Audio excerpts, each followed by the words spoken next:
sırrın aytma her bir namarda.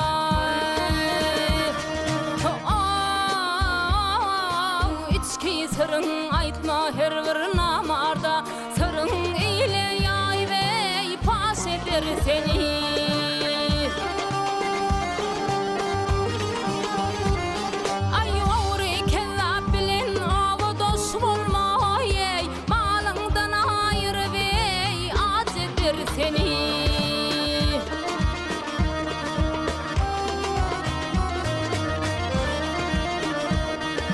Samsam adam bilen oturma zınhar namart bilen o sen söhbet kurma.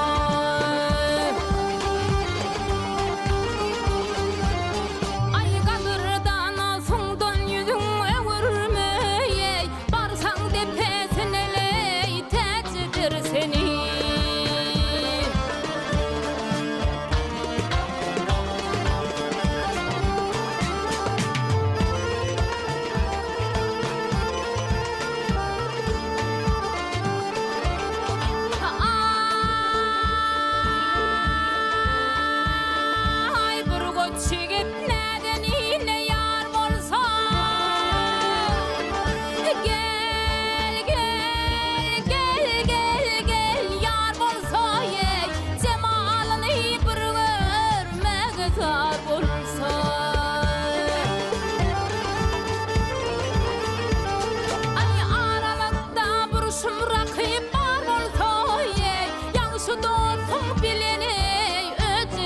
Seni